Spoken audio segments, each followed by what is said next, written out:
All right. We're going to get started. This Facilities and Operations Committee meeting for February 28th, 2024 is called to order.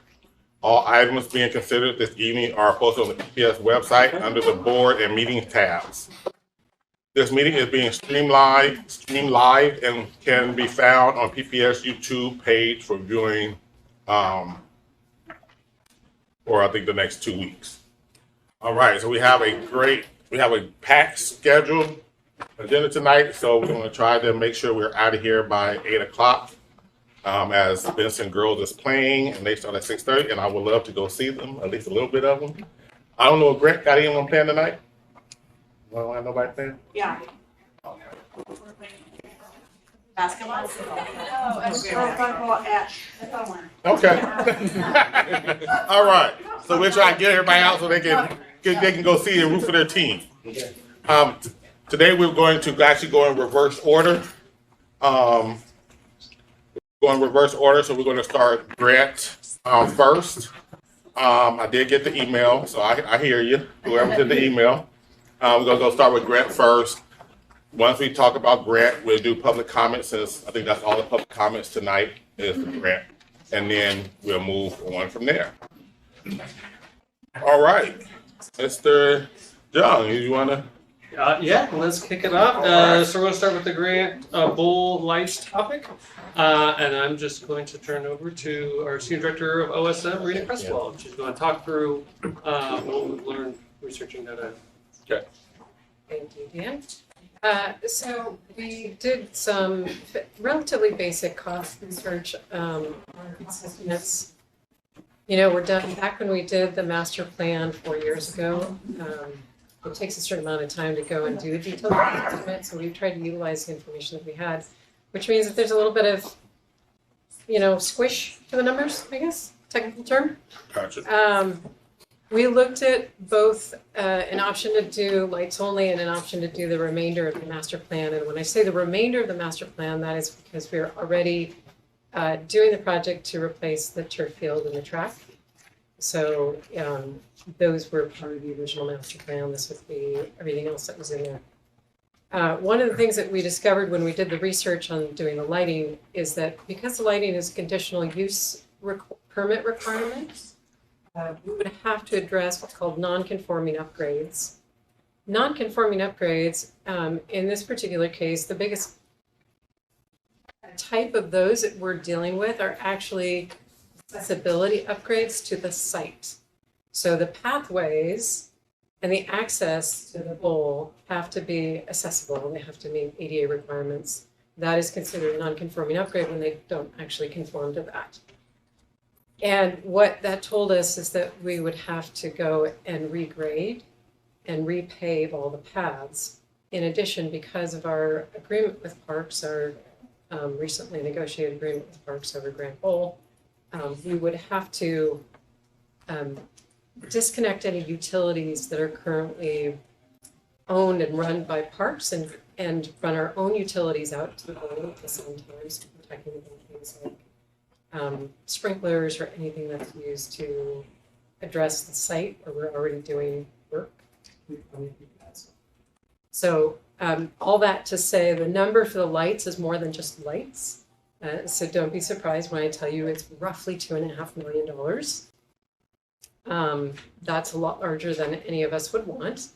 And I think the other thing to kind of keep in mind is the master plan for Grant Bowl was built around the idea that the seating for the bowl that we were going to put in would actually be built into the slope of the bowl. And part of the reason for that is because there's not enough space within that bowl area to put in stadium seating like, the kind we see everywhere else.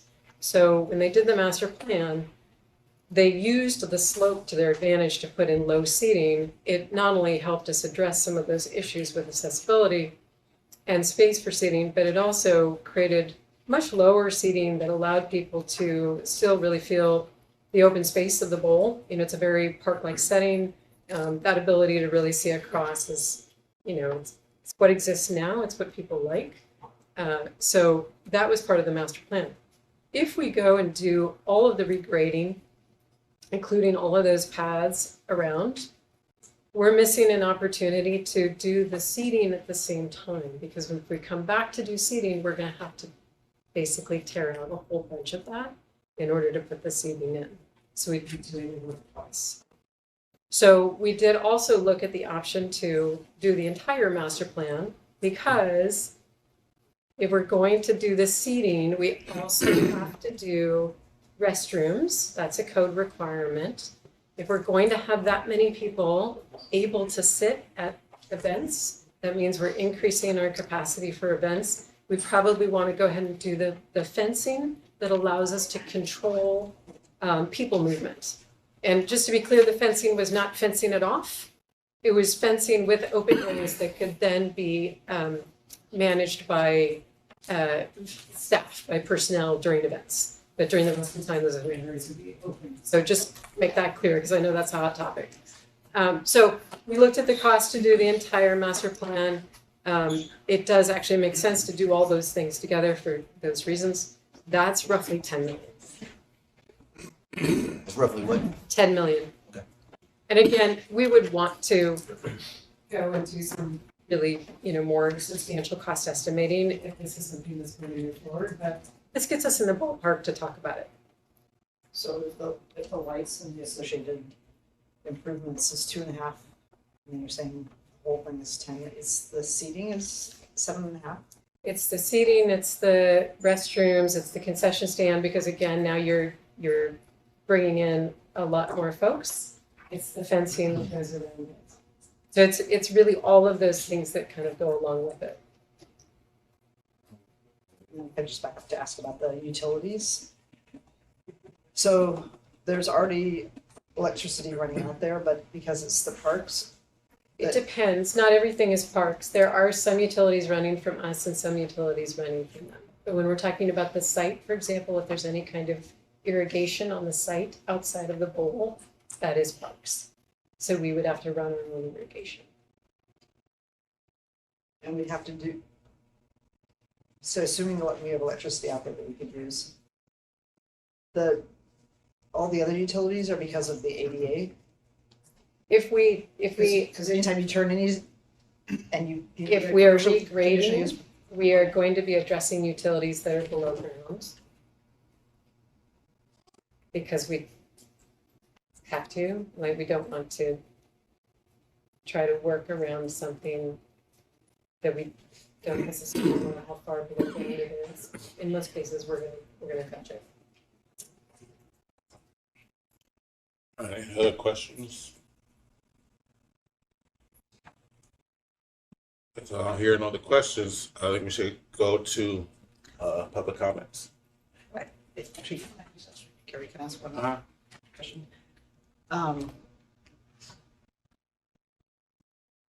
How long does the conditional use permit process normally take? Yeah, well, I'm trying to remember how long it took us for the lights at the upper field. It was several months. Yeah, I mean, it takes time to design before you submit. You need to design before you submit, and then you go through the process. And it varies. It's not a hard timeline. But when you submit during completeness of rules, I mean, 4 to 6 months is probably average. If there's any sort of significant question, go back and forth with a completeness check, or there's an appeal, it can be much longer. I mean, it can be as long as a year if you're dealing with appeals. I think someone was about the 8-month range with the. And what type of conditional use permit is it? I think it was 3.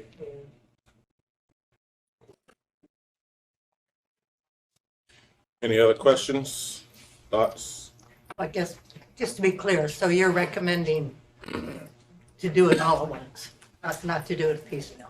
Well, if money were no object, what makes the most sense is to do all of it, Yeah. right? It doesn't, I mean, from a financial perspective, it doesn't make a lot of sense efficiency wise to do all of that regrading and then come back and do a whole bunch of it over again. You're gonna tear up the site quite a bit to install all those other things. But, money is money, right? So the question is, do we have the money to do it? So you could do just lights for, what was it, 2 million? 2.5, and that's the lights and the regrading and repaving all of the pathways to be accessible.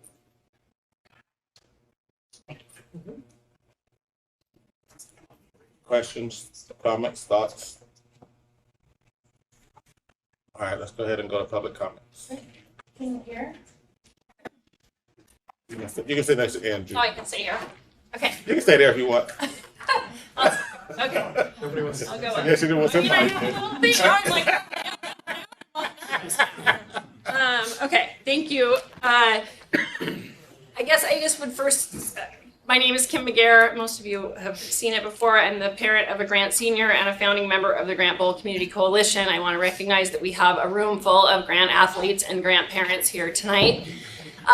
It would have been really great to have a staff report with all that information so that we could have adjusted to it before we came today.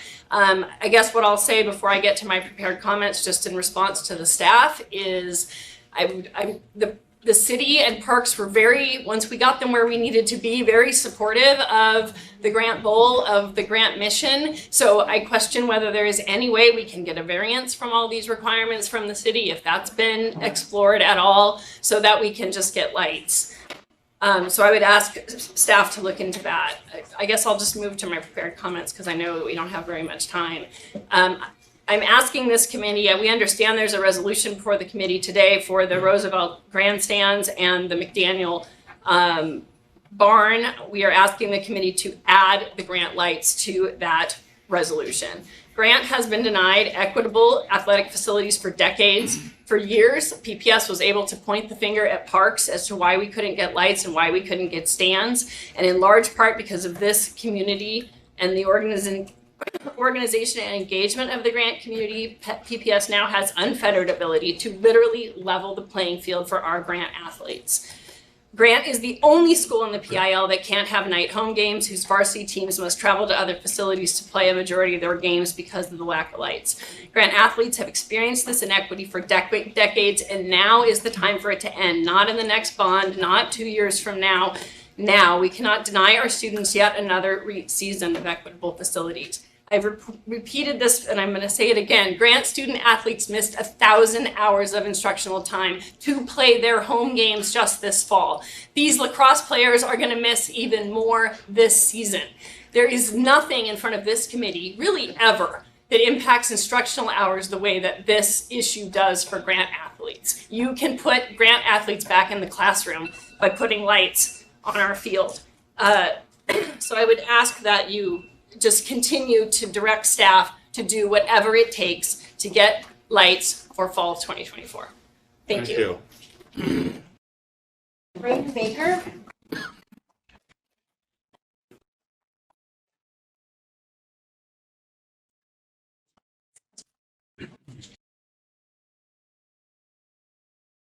Braden's not here today, but he sent me his speech that he was going to say, so I'm just going to say it for him. Ladies and gentlemen, esteemed members of the Portland Public Schools Board and fellow students, I'm Brayden Baker, senior captain and quarterback of the Grant High School football team, proudly representing the Grant Generals. As I approach my final year of high school, I stand before you today with a sense of urgency and excitement. I speak not only for myself, but for my teammates, coaches, and the entire Grant community when I express our unwavering support for the Grant Bowl Master Planning Project. We have dreamt of playing under the Friday night lights with our own home turf, with our own families, friends, and classmates cheering us on from the stands. The Grant Bowl is more than just a field to us. It's where we come together as a team, where we push our limits, and where we forge memories that will last a lifetime. The addition of lights, bleachers, Take your time. The addition of lights, bleachers, and a fence to the Grant Bowl isn't just about the facilities. It's about giving us the opportunity to showcase our talent, dedication, and hard work on a stage that we can proudly call our own. It's about creating a home field advantage that will inspire us to achieve greatness and unite our community in support of our goals. I understand the importance of phase 2 of the master plan, the full upgrade to the Grant Bowl, and the need for funding to make it a reality. As a senior captain, I'm acutely aware that time is of the essence and that every moment counts. That's why I urge the Portland Public School Board to prioritize the funding needed to complete phase 2 and to support us in our quest to turn our dreams into reality. I'm grateful for the opportunity to represent Grant High School on the football field, and I am humbled by the support that our community has shown us thus far. Together, let us continue to strive for excellence, both on and off the field, and let us work together to make the Grant Bowl a place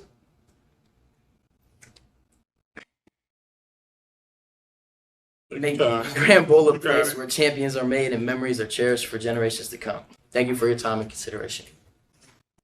Thank you. Thank you.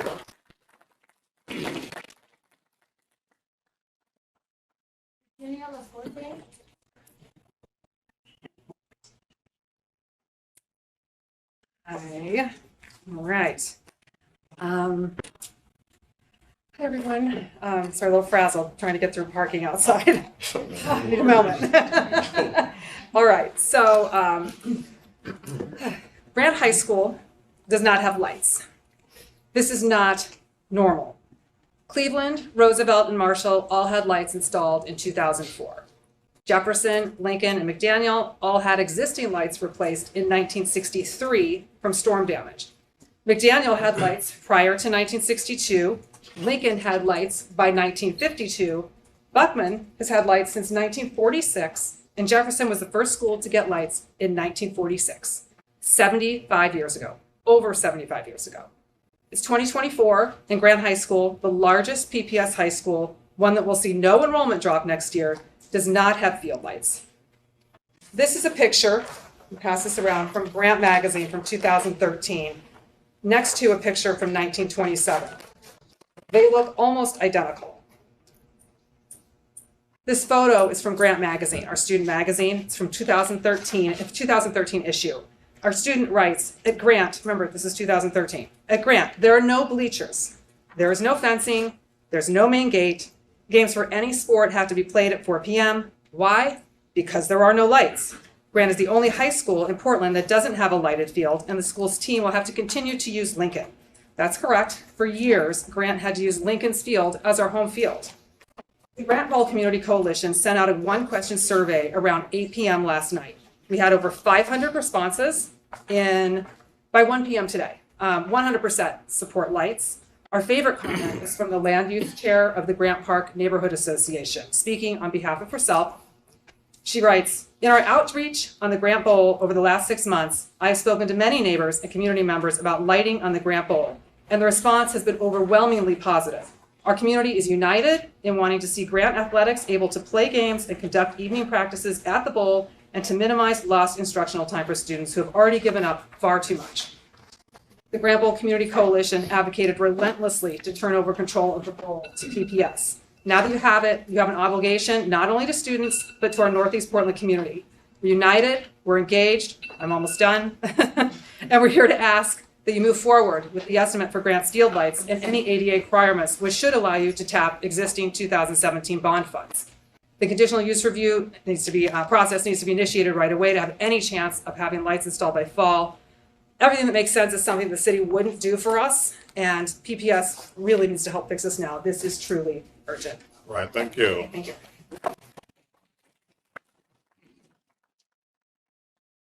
Kate Rotana Poexon.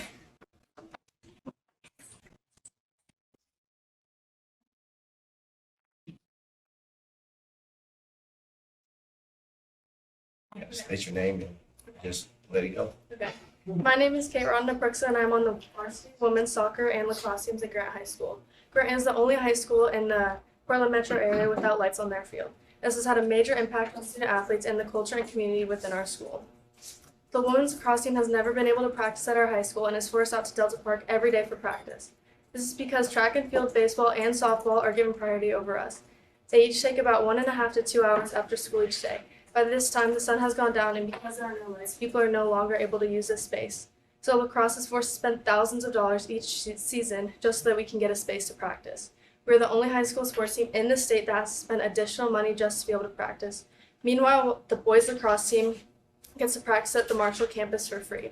Due to being forced to play at Delta in my 3 years of being at Grant High School, I've had a total of 4 games at Grant High School between 2 different varsity sports. Because home games are not played in our high school, it results in us having to leave school early every game day regardless of it being a home or away game. This leads to missed instruction time in the class multiple times a week. Class times are also forced to be moved back to allow for students to travel from school to Delta. This means that students will start and end their extracurricular activities later than normal, which gives us less time for homework and other social events after practices. Additionally, travel to and from Delta burdens families with additional costs for gas and transportation that other athletes at other schools don't experience. This also has a huge impact on the community of the school. Lacrosse, soccer, and football games are unable to be played at Grant because of our limited field time during the day. In order to come and watch games, students need to travel farther and work harder to coordinate rides, especially underclassmen who can't drive. This leads to the student body being less involved and our sports teams being less supported. Lots of people from other schools talk about all their fun memories in their student sections at their school's games. Most Grant students have never experienced anything like this. Adding lights to the bowl would add 5 to 6 hours of use each day, allowing for more games and practices to be played at our high school. What we're asking for isn't unreasonable. We are simply asking for what every other school in the PIL has and has had for over a decade. We're asking for a place to play at our high school where friends and family can come and support us. I urge you to consider the profound impacts that lights would have on our school community.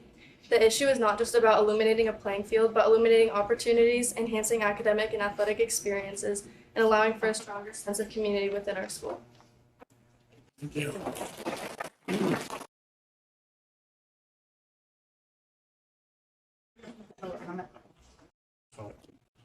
Right. Do we have any comments, thoughts, questions? I do. Somebody mentioned maybe we could access 2017 bond funds for this. Is that something we have? Not a short answer. So bond funds are technically written fairly broadly, so they can be used for all manner of capital. The bonds are also written to go towards specific improvements often, but that can be expanded.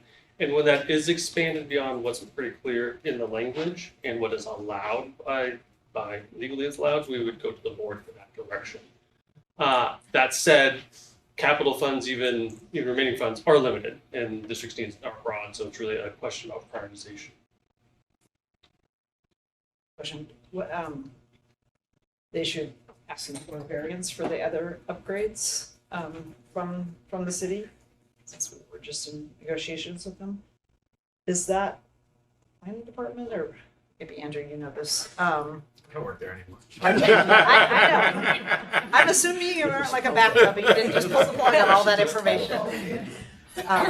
Julia, can you talk louder? I was just asking about the possibility of the variance, because like expanding the scope for everything else, is it significant? I mean, my assumption is that adds significantly to the cost. So there's one, is that the, Be planning or BDS, I'm not sure. We'll grant the variance.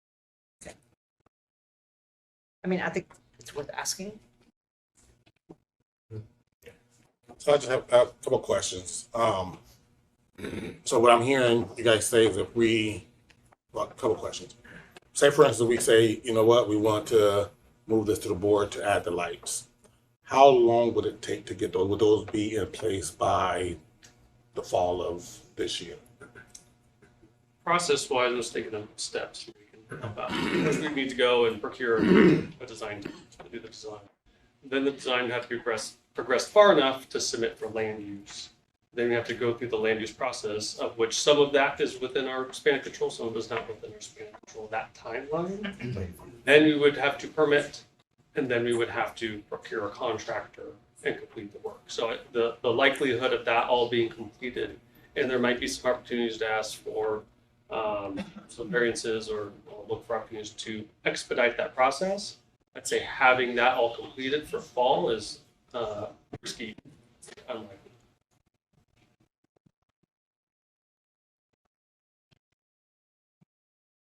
And so just curious if we look at doing the lights only now, I guess I'm like, what is the repercussions of the master plan, and how long would that increase the time that the master plan could get done because you have to go back versus doing it all at once? It would, you're likely looking, as Marina noted, doing some work twice. So you're going to have some additional expense if you do it in a piecemeal fashion.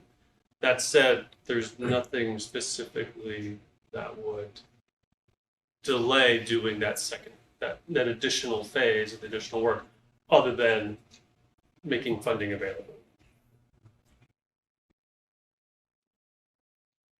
I'm just curious, is your recommendation that we wait and do it with the master planning contingent on this next bond measure going through, and that's in the next bond? You do it all at once, you're going to have some economies of scale, and it's going to be, ultimately, it's going to be more cost effective. That said, it's going to take longer. So it's really a choice of what you want to proceed forward with. So, and I have a lot of sympathy with the student athletes. I went to a high school that didn't have a regulation in Washington, so we never had home games, and it's bad. So I'm wondering, do we look at all, say we get a variance from the city, what, do we know what just the lights costs are? And you'd have to go back and reconsider, because everything has additional, it's got all the profit and overhead for general contractor, it's got all those types of things, the permit costs are basically, when you do a cost estimate, they're multipliers on top of all this other stuff. So we can pull out a line item that says, here's what the cost is for our subcontractor to buy these lights, for them to put their labor on it. But we also have to look at any other impacts to the work that might bring in their own line items. Then we put multipliers on it. So we're happy to do the work to do that, but that is not the work that we've done so far. So I'm asking because I'm thinking back to, I want to say it was 2008 when the year, I wasn't on the board then, but was working on the project for putting in lights at Cleveland and Marshall, and I think it was one other high school. But it didn't seem like the city at the time, the city was part of the project, the Parks Bureau at the time, that we didn't have to do a bunch of other upgrades. Like Cleveland, it was just getting the lights in the stadium. conditional uses and requirements do not conform to upgrades. We can certainly ask for. So it might have been that, like they but waived their rules because they were involved in the project, maybe? maybe, or maybe the code has changed since then. I don't believe I did any conditional uses in 2008. In my prior experience. That was 2008? Actually, it was 2004. Okay. Yeah. Gotcha. But we did just add lights. I mean, it wasn't a whole host of things, and it was actually relatively inexpensive because Pratt Electric did a bunch of in-kind work. So one thing that you could consider, and this is always risky as well, but we've certainly done this on other things. If this is something that you decide fairly soon that you want to include funding in the next one, there's probably enough funding available to start a planning and design process to start moving it forward so that we can cut off some of the timeline to actually do the work. So we don't get delayed by potentially rolling permits. Now, the risk to that, of course, is if you ultimately don't put it in the next bond for the construction piece, which is the piece that costs the most, the work that you did could be for naught. Codes can change, the city can change the things that they want from us, and we might have to go back and sort of redo some work in the future. However, that is one way to kind of potentially, sort of hurry up the process while understanding that, there's a bigger chunk of costs that you want to find a better source of funds. And how much would the planning piece to start that process be? And you don't have, if you don't know it now, you don't know it now, but. I don't know now, but I could, I feel comfortable we could probably accommodate that, Okay. that part of it. I But think, 10 million is a much bigger chunk of change, and as you know, I think Dan pointed out, there are other priorities that would have to be discussed too. gotcha. Any other questions, thoughts? Okay. Well, we got a lot of stuff we gotta talk about, so we will move on to the Roosevelt High School grandstands. But I also wanted to talk about too that at the next meeting, let's have a conversation about that design process. I would like to know more about that at the next national meeting. We can do that. All right. I also think in the meantime, with Lisa, we could go ask the city about the variance. You got the juice. Go tell them. So you know what? Just I already sent a text. Yeah, but, just tell them. Just go on and do that. Go on and handle that. Yes. All right. Roosevelt grandstands. So we're gonna let Director Green introduce this. Excellent, thank you. All right, so the last time we spoke, I think I was on the phone. I wasn't actually here. And I wanted to talk about the Roosevelt grandstands. And as I've stated before, I've stated it over and over again, we have continued to put off doing the Roosevelt grandstands. The stands that they currently have aren't even the stands that were designed to go for the football field. They were stands that were retrofitted to go over there. They were actually supposed to be at the baseball field. The current facility that's underneath the Roosevelt grandstands is so dilapidated that we have they have since moved the caution tape, but at one point there was caution tape over there saying that it's unsafe to go into, and so students couldn't be around it, students couldn't be in it, and only specific staff, I'm assuming maybe the staff we didn't care so much about, could actually go into the underneath to actually gain access to it. The stands currently seat about maybe 800 or so, or maybe it's a small fragment of what it is. And so what I'm asking is that, like every other, most of the other schools, you just heard me say that Grant doesn't have one, but Vincent either. Oh, sorry. most of the others, Sorry. most of the other schools, when they were doing the modernization of those schools, then the grandstands were done. Everything was done to a certain point. Roosevelt was not, because at the time, Roosevelt didn't get money for the track and the field. They actually had to raise that money, and they got funders, they got donors. A lot of that came in from other places, but it didn't come from the bond money that a lot of this stuff, a lot of the other schools' track and field came from. So as where other schools were blessed to be able to get a track done with their school, Roosevelt had to go out and slave to get it done. And so when it came time to do the building, and we didn't think about we was like, no, we're not even going to talk about that because y'all already have a track and field. So there's no reason to talk about it. You don't need it, be good with what you got. And yet that's not what we've done with every other school since then. I know other schools don't have a visitor side, but they all have larger grandstands. When it came time to do it, it was like, okay, maybe we can get this done. It was put off. We'll look at the next one. So we'll look at the next time a bucket of money comes in, or the next time this comes in. We'll look at what's left over after some of the other schools are done, and then we'll see if there's any of the money left from the contingency funds, and then we'll use that money to see what we can do with Roosevelt. And it was pushed again. It's continued to be pushed, and it's always pushed to the next time some more money comes. Then we'll think about Roosevelt. The next time some more money comes, we'll think about Roosevelt. And that day has not shown up. We keep pushing it, and that day has just not shown up. And so at this point, what I'm saying is stop. Stop pushing, stop kicking the can down the street. We've been lying to the community and saying that it's going to come, and it has not come. Stop, and let's move forward. And let's get the grandstands, and let's do it the same way that the other schools have, so that we actually have a grandstand that we can be proud of, and we have an area that's actually safe to go by. Gotcha. Thank you. So we have a resolution to move forward to the board. Is there any other questions or comments for me?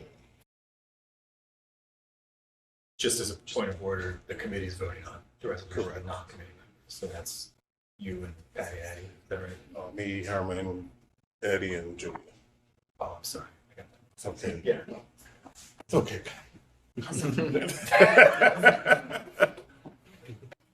So do I have to Is make there a any- motion or? Is there any public comment? Here? Oh, okay. So we make a motion. So I would like to make a motion that we submit the current resolution to the full board for review. Second. All right. All right. So now we just vote. When we, committee members vote to move this to the full board, for,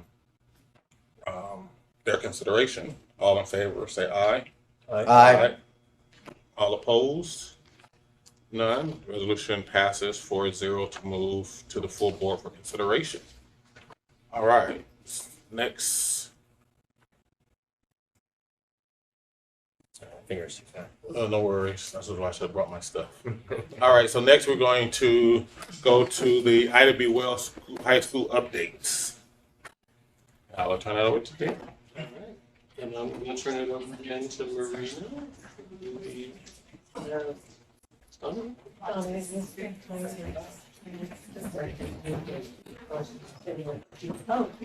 It'll go to the next one. So the next one. There's a spot right here. We'll talk about so like, yeah. At the next, and correct me if I'm wrong, we'll talk about it. But, so it'll go to the board meeting, to the actual board. At that point, we'll talk about it, we'll talk about what it has, like, issues with it, we'll talk about what we're talking about, all of those things, and then from that point, we'll go. Ida B. Wells. Yeah. All right. Ready? Ready? Right. Okay. Let's see what time is it? So we've been moving forward with I'm sorry, just as a put over, just because I came in late and I apologize. So we're moving some things, we put the bond discussion last. Yes. Going back in. I have not gonna be able to stay till 8 o'clock, so hopefully we can. Do you guys, do it okay? Do we have anybody here from Ida B. Wells? Or Well, I want to be here for the guys? Ida B. Wells. He wants to be here for Oh, Ida B. so Wells. that's what we're doing now. We're doing Ida B. no, Wells, no, then Cleveland, and then the Don. Cleveland. Yeah. I may need to. Well, man, we Like, don't, forget that Cleveland. It's terrible, Andrew. You know, I may need to before we finish the bond. gotcha. No worries, no worries. All right, let's go to Ida B. Wells. You could do Cleveland. Now, let's see. Okay. I don't know how much different it's gonna be from last week. So we provided you with some information about the pool at Ida B. Wells, very specifically. I'm here also, Donna Pizzaio, who's our senior project manager for the Ida B. Wells modernization planning and design project. Just a reminder, we don't currently have construction funding for it. We are in planning and design. We provided you with information about the pool because this is a conversation that's been coming up during the comprehensive planning. And we've had a real diversity of opinions about what to do with the pool at Ida B. Wells. And so we wanted to give you some background information.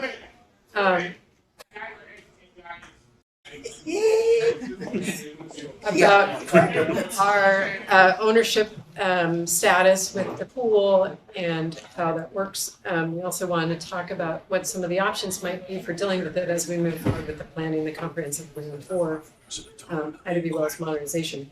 So I know that was a lot of information to provide with a very short amount of time before tonight's meeting, so I apologize if you have not had a chance to go through it. The quick way to summarize the ownership is that Portland Parks and Recreation owns the pool. It is not an easement. We do have an IGA that governs our relationship at the pool. We do, through that IGA, we do have the right to close the pool temporarily or permanently. The rights don't necessarily mean the right thing to do. And so, we also want to talk about what the impact of the pool is on that planning.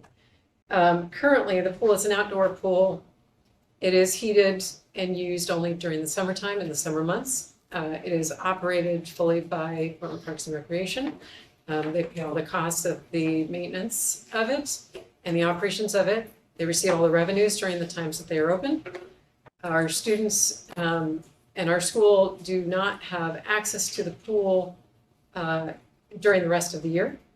They have no special access. They could potentially access it, certainly during the rest of the months, but it would be cold and outdoors. So it is not used by the swim team. It's not used by PE. What has come up during our planning is a concern that the pool sits very centrally located on the site. We don't have a ton of options in terms of where we place the buildings.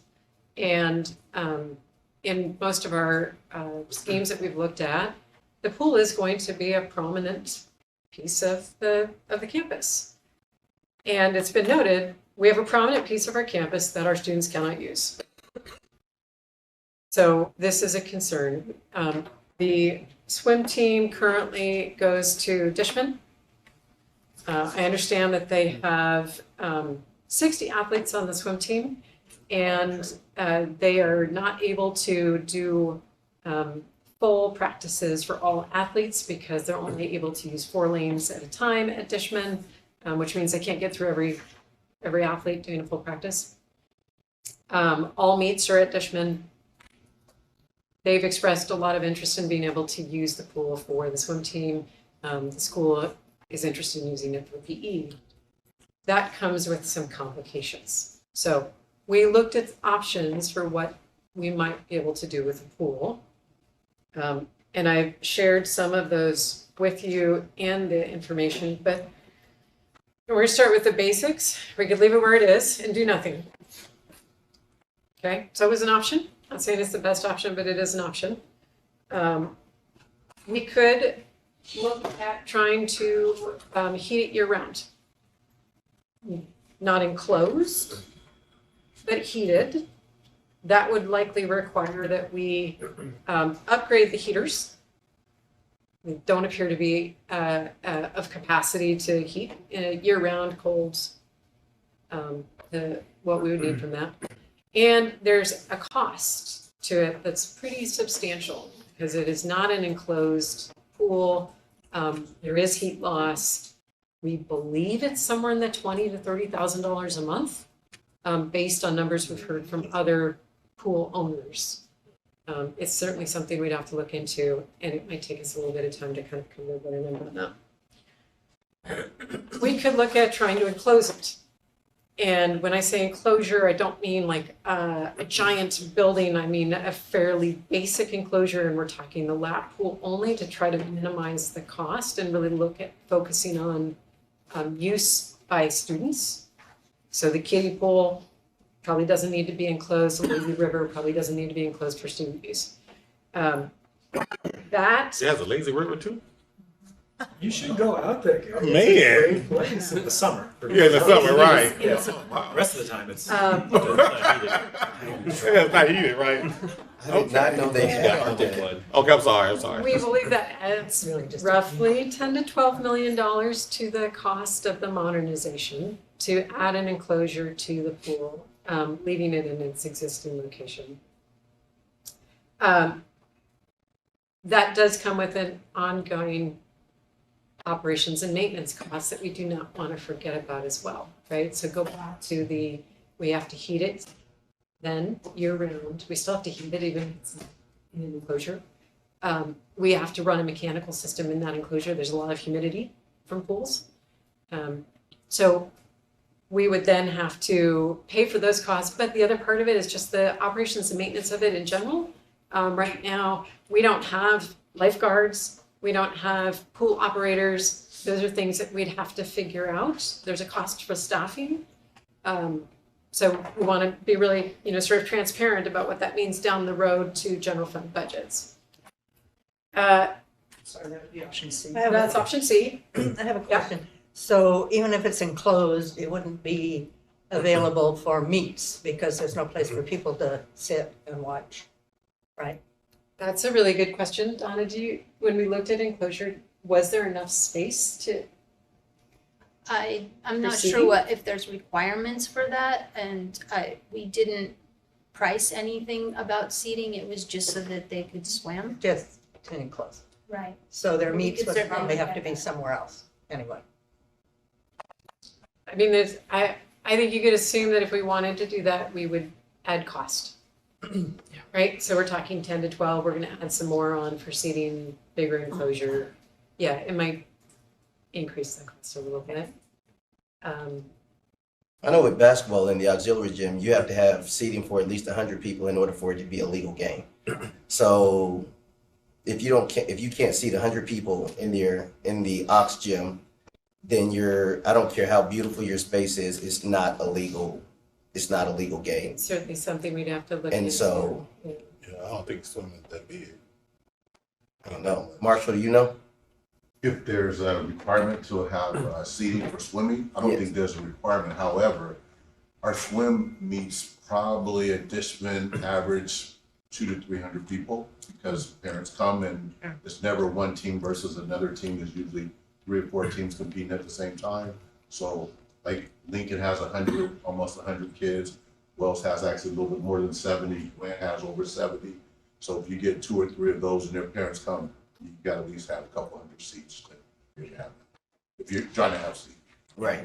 So, if we're gonna have a meet, then we gotta think about all the people that's going to come. So if we're looking at Lincoln has about, at their meets about 200 or 300, and they have more, then we gotta be thinking about a facility that can hold more. So if you're talking about, at that point, we're talking about an aquatic facility, right? So I mean, just to call it I'm what just it looking is, at- right? If it's going to be a competition meet, Yes. if it's Then going to be a it's a lot more competition meet seating, and there's it's going to be. restrooms. So basically all what of she's those saying things. is that's something that we could talk about in the bond conversation. And it could just be it could just be a pool that they could practice in. And With an enclosure. it could be a PE for PE, so it doesn't have to be something Yeah. that you. And we've looked at aquatic facility level, think 50 and over for costs of that. Is there a chance, thanks. If it was an aquatic center, best case scenario, I know this is sort of a Portland Parks and Rec thing probably, but is there some way that some of that cost can be mitigated by access to the public and the community? So there's an aquatic center a mile away at the Southwest Community Center. Oh, so there'd be competition. And so, well, yeah, the Parks is not going to be interested in, and I think we should. Did you have more? No, I was going to point out the same thing. Yeah. Thank you. But I didn't want to stop your presentation. But I mean, if we're starting a conversation, I mean, this is. I'll be honest, this is a tough one for me. I grew up swimming in that pool, right? Oh, So wow. there's a huge community nostalgia for it, and I think that came through, right, in terms of talking to the business community talks about the economic impact because they get hundreds a day during the summertime of folks coming through there. The neighbors see this as a nostalgic thing. So, but it's a community asset. It's not a Portland Schools asset, and it always has been, right? It's always been run by Parks, I think, as far as I know. And I remember actually when they redid it, they made it an even nicer pool. Many years ago. So, but this is a tough one because for me, the problem is that we're having the conversation as a school district. And as a school district, it's a nice to have. I don't think it ranks higher than the other need to haves, right, that we've got out there. But then there's the community part of me which just says, but I don't think this board should frankly be making a decision on behalf of the entire Southwest Portland to say we're gonna, I know taking away the pool was not an option on here. Was that just kind of a political thing to not get people? Yeah, there were a couple options I didn't include. Yeah. And that was one of them because honestly, everything that we heard during the conceptual master planning effort in 2019 was that there would be a massive outcry if we tried to take away what is seen as a community resource, Yeah. right? And I think Not to mention our partners, Portland Parks and Recreation, who own the pool, would have a lot to say about that as well. How about if they just moved it? Can't they just move the pool? I mean, You all mean the with that things. $600 million deficit already? Well, I'm just saying, but all the things that we're saying, it seems like we're gonna be using our resources to support their mission. Like from a recreational standpoint, and even if we're saying, well, we're gonna get some use out of it, the reality is the majority of the time the use would be for the public. And I just think of, for 20 years is the Buckman Pool still open? Okay, but for 20 years, hearing about the Buckman Pool, and then it leaked, and we're using our scarce resources to fix the Buckman Pool. I think we should be really thoughtful about if we keep it, that we're not subsidizing or somehow minimizing the Ida B. Wells student experience or campus, because Parks happens to have an asset right in the middle of our school. Can I, option A is, and this is sort of just basically keeping status quo right where it is. I mean, I have seen, and we've got conceptual designs. The architects have worked all around it, right? The pool kind of stays where it is, and you move the building over here and the parking lot over here, and the pool just is kind of the fixed thing in the middle. I mean, is that, and I'm also thinking where we are in that design process. If we had to do it all over again, we would say take out the pool. But since we have been doing it with the pool there, is it that big of an issue to keep the pool where it is? And the other thing I'd say, I mean, the idea that it's kind of a dead zone in the middle of the campus, that's absolutely true. As a former student of that school, I never thought of it that way. It's just there, right? And in the summertime, when you're younger, you go, and in the rest of the year, you just walk around it. So, and I'm raising this, I mean, like, it feels to me like there are some ideals here. I mean, I would love to, right? Like if that was, just put it in a different orientation, but still having that community asset, maybe that's worth, what is that, $10 to $12 million. But I'm also wondering if option A is the path of least resistance. How much of a problem does it cause? I'm gonna let maybe Donna weigh in on this, because I think she can probably speak to the voices that we've heard about the desire to not have this unusable asset where it is. So one way that it's affecting the site is that we want to increase that ability to get north-south on the site, and to have those people that are coming from the north, from where the bus stop is at Capitol Highway, having that access from that side is important.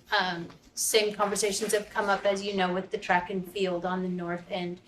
We have made quite a few site plans that keep the pool right there where it is, and they are all providing the building that we need and the site plan that we need. Everything fits on the site. Ideally, it would be great to not have a pool there. And what we've heard recently is that they don't want to. We're going to be building potentially a 4-story building, and they're going to be looking down on this pool, and they, and from walking all around it, it's not beautiful year round. It's closed, and it's something that they wish that they could use, but it's the campus and the building would certainly function with it there. And the swim team or PE, they don't use it at all during the year, because they did when I went there. Right. So that, I mean, it is an option, right? Is that more of a programming thing or curriculum thing versus a accessibility thing? Can't heat it. It's not heatable it's right the now. heat. It's expensive. Yeah. So we would be on the hook for adding the heaters if we wanted to. And staff. And staff. Yeah, because we'd have to have a lifeguard, and we'd have to have maintenance. And during the summer, the city would pick up the tab. They've already let us know that they don't have the money to pick up the tab from our use. But they do it in the summer, don't they? Yes, They operate. they do operate it in the summer, and they get all the revenue in the summer as well. So during the summer though, they'll pick up the tab as far as like the maintenance, Because they the get the revenue of lifeguards, people using the it. everything else. Yes. but they use it. Because that's when they're used in. And they get the money. Oh, and they get the money. But there's no revenue during the time when they're not using it. So even if we had it, there's no revenue for us for the community to use it when it's. Can't split that so that cost and the money that comes from that can go to pay for keeping it heated? Or like split the money? Like There's no money coming from it when we use it. Do you all How have about a during the summer? recommendation of these options? We don't pay for anything. That's a tough one. I think we're looking for some guidance from the board actually on that. I don't know that we have a recommendation necessarily. There are a lot of different voices advocating for different things. You know, the school is they very much want to have some access to a swim pool that their swim team and PE can use. Parks is very clear that they've got what they want. They don't want anything else, and they certainly don't want any other cost. Dang. I'm inclined to go with option A. So as an East Sider, I never had those summer pool access, but There are outdoor pools on the east side. no, there are. But I'm just saying, I never use the Wilson pool. I go to Creston or Montevilla. I also swim in Monteville. Pardon? I also swim in Monteville. Man, it was before it was heated. It was cold. Sorry. Because all the times I've been to IW Wells, I don't even know where the pool is. Like, I've been there a million times for games and everything else, but it's sort of like. Yeah, it's right next to the track. But it's raised, so you can't see it. Right, okay, so to my point though, it's, my preference would be that because I also don't, the thought of hiring lifeguards and everything else. I mean, a pool is a very expensive thing to maintain and use. So I would say leave it as it is, but also have a conversation with parks that when it gets to be the point when it needs major maintenance or to be redo, they'll move it somewhere else, which at some point in time. Or if they have a bond that they put it on and move it. I'm just curious. Did I hear you? Oh, go ahead. Oh, I was just curious if there's like a hybrid option between A and B. Like for example, like heaters would just be a one-time, at least for now, right? One-time cost until they break down again, right? And the maintenance.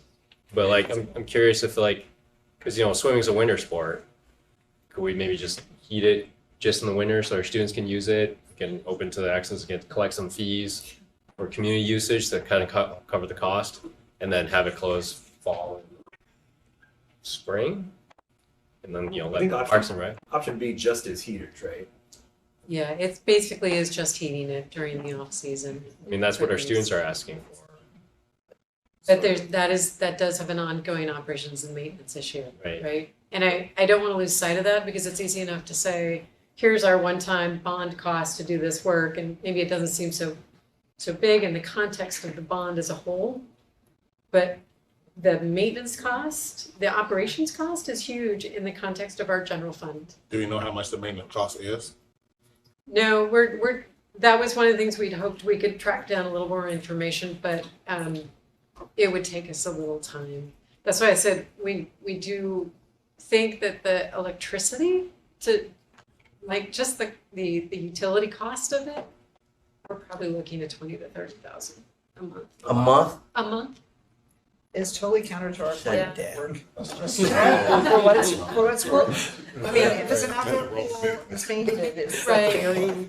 And in order to make that as efficient as possible, the cover needs to be on it when it is not in use, and then you need to have staff to remove the cover, which is, again, this is part of the cost of doing it. It sounds like the pool portion is really cost prohibitive. Well, if we leave it like it is, then if ever we start feeling wealthy, we could keep it. It's there, in case you decide Maybe you I'm gonna stay on the want. board if we're gonna want be to wealthy use at it. some point. It's not a bad That could happen. No, that it does. I mean, yeah, it does allow you. We could enclose it 10 years from now. Yeah. We could heat it, 15 years from now. Yeah, I think that I'll just. Sorry, I didn't mean to cut the line. If you were going down the line. No, go ahead. No, I was going to say. I mean, I would probably lean towards option A as well. I mean, I would love option D, but it feels like that we would need someone else like the Parks to say, yeah, okay, we'll kick in $10 million to help move this pool to a better location, and they're not going to do that. So I would feel reluctant to Plus, put a move. there is that other pool Yeah, too, I in guess when I Gabriel would- Park, so Yeah. Oh, it's no, not it's as an if indoor that's the only pool. a natatorium, which is a word I only learned like a couple of years ago. It's an indoor pool, Oh. like a gymnasium, auditorium. And there's one of those people But that gets a new word and I gotta find has a to place. hurry up and find a place to use it so that he can make sure For he this uses season, so I can use that auditorium. Oh, I'm geez. not even sure I'm saying And this this. was recorded so The, you can watch it over and over again. Right, Later exactly. if you want. See now I've lost my train of thought. Nana But pool. they're very expensive, and yeah, I mean, I guess the only way I would is if the design team was coming and saying, this pool is keeping us from making this campus what it should be and could be, then I would be persuaded. But what I've seen so far, it's not ideal, but it's pretty good. Well, I don't know. I heard her say that with the pool there, it limits the It amount of limits. video for the track and field, and then we can expand. That's what I was north going and to south ask. for the track What and happens if field. we just pluck it out? Well, there's an option to move the track and field and keep the. I think the track and field should be north and south. I'm blessed. And as they've designed it, they've tried to just stay very clear of the pool so that someday, if you choose to cover it, that might be an option. It is very close to the track and field, so that could be tricky with the covering piece. It's a fairly narrow walkway next to the pool where the retaining wall is. We didn't go into details on researching how that would be solved, but we did talk about that it is possible. And you know, the designers would definitely like to move the pool. They would like it to go away. It would make their job so much simpler, but because they've designed it so that it can be completely separate, there's also the possibility that if something happens to it 15 years down the road, and we have every indication that it's fine as is. The pool reports have come back good and it's got a fair amount of life left. I can't quote exact years, of course, but if the city chooses to pull that pool out, and we also have options for what we could do in that space, and we've made the design such that it can be flexible. Is the current track next to the pool right now? Yes. Is it? Interesting. I ran on that track and I've never even Well, paid so at attention. least it's not intrusive. Well, yeah. We gotta do a field. Well, for real. Okay. Me too. All right. I'm leaning towards A as well. I mean, if there ain't really nothing we can do with it, but it is could be some potential opportunities. You know, we get the IW Wells community to maybe tell the park grid to move it or sell it or something. So the IW Wells community does not want us to pluck it out, If it was replaced, I'm sure they'd be fine with Yeah. it being somewhere else. but then I got to pay for it. All right, so Leave it alone. Okay. all right. Leave well enough What do you alone. think? Yeah, get that Yeah, money in there. I'm inclined for A. I mean, it's one that it's hard decision because I'm not as familiar with the community as What you think? Director Scott is, so I kind of Oh, I'm thinking of definitely A. All right, there you default got your to direction. your judgment. So, Hey. A. All right. Thank you. Yes. Next one up, Cleveland. How much Do time you wanna do it's gonna bond take? first? I gotta leave in about 25 minutes. Do you want to go to the Boston or you want to go to Cleveland?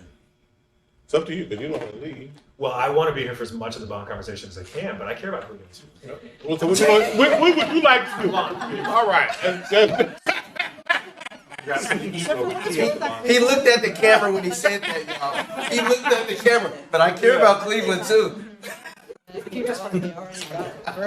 It's going. Everybody gonna say no. All right. So let's, Cleveland's well under control, so. yeah. So let's go to the bond. Okay. Go to the bond. Let's jump into bond planning. So, materials wise, you should have, well, in board book, there is a staff memo. There's also a sample bond options document as well.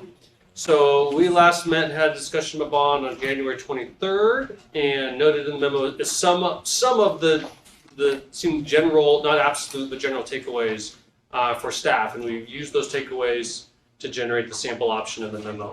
And I'll just note what those were. Pursuing a larger bond principal amount, not a specific amount, but when we looked at the samples before, pursuing a larger bond.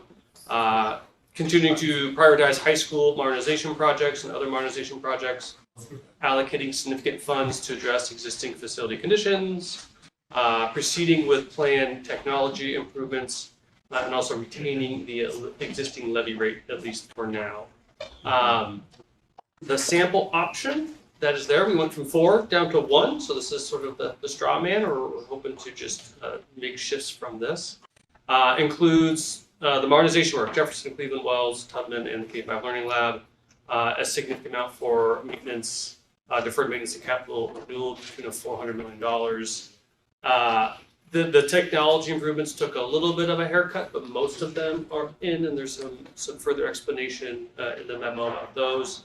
And 2 high priority instruction scopes of work, covered play structures, and some funds for curriculum. We're still developing more of that curriculum, what that need is. So all the numbers are very much subject to change and will change, but the curriculum is really a plug number until we get some more information. Total about 1.8 billion. That's big. Our financial advisors, Piper Sandler, have modeled a couple of financing options, which aren't in the packet. We just got those yesterday. So let's give kind of a quick overview. Well, the upshot of those is using that 250 levy rate and just applying all of the debt for the sale of bonds under that 250. That looks to be about a 16-year debt term and have a total interest of roughly 800 million. Where if we looked at an option where every 8 years we step down the levy rate, similar to what we've done in the past, that's a much longer term, extending all the way to about 28 years and having a total interest of almost as much as the principal amount. So almost $1.8 billion. And we'll get you that documentation. So you can get in that in more detail. Coupled with the current bond funds that we have at 1.8 billion, if we went forward with this package and the bond, of course, is successful, we would be starting off 2025 with about 2.5 billion in available capital. Completing 2.5 billion of work will take a very long time. That will take over a decade to complete all of that work. So just something to keep in mind.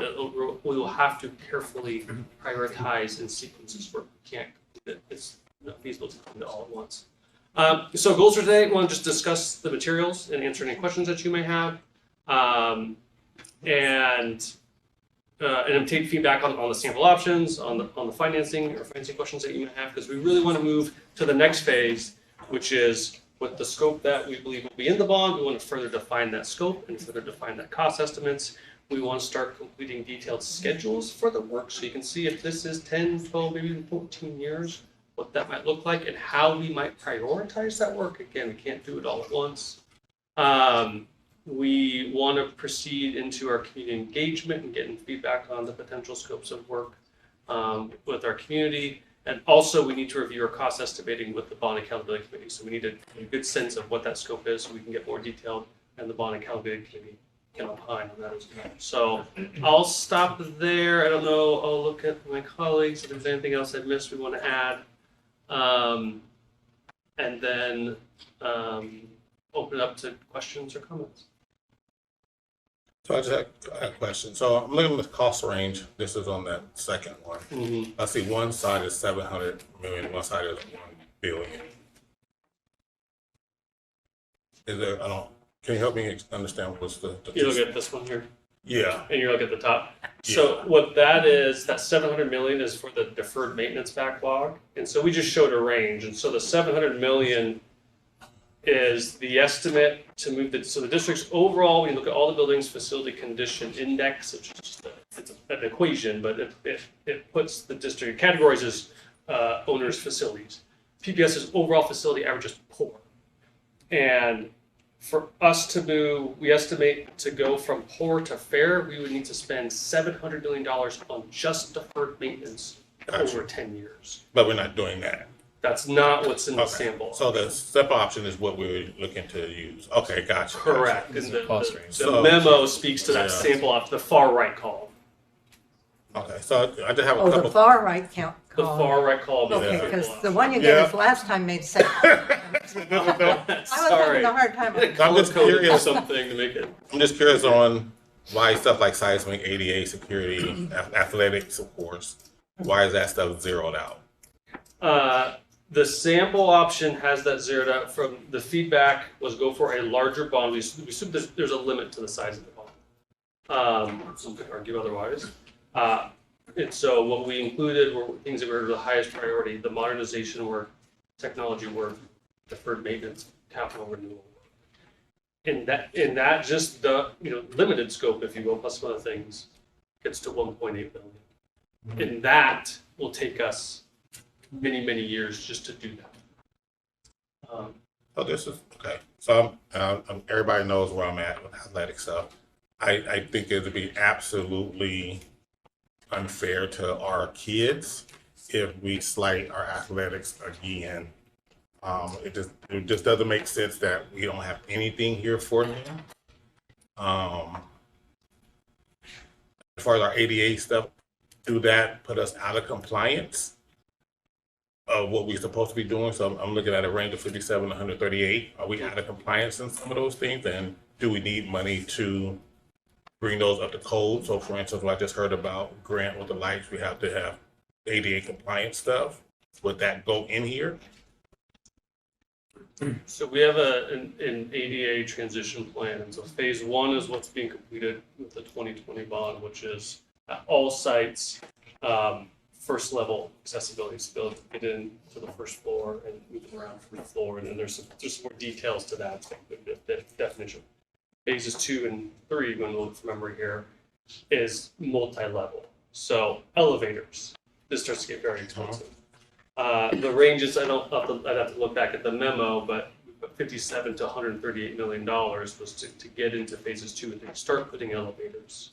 And so if we start adding stuff to these zero out pieces, they have to come from somewhere down, somewhere. Or the total principal amount total gets budget. higher. Yeah. Yeah, so I was wondering if I was just missing some other columns, like other samples, but this is like the one sample. This is it. Okay. This is just one This is idea. the one to pick apart. Yeah, so, okay. One of the questions, so the ADA numbers last time, and I know there's cost escalation, but I want to say that we did like half of it, which was 33. So, and we're not gonna do the high schools because the high schools are all, so it was really second floors of elementary and middle school. I know there's a lot, but that's my understanding what it was down to. So I'm kind of surprised this number's so high. The 30, I didn't look at the memo. It's in the memo, I just don't have it memorized. 138 million. And I can't see us, like, just not doing it. So, Yeah. like the cost range is so wide for so many of these things. Is that just because you wouldn't do it all, or?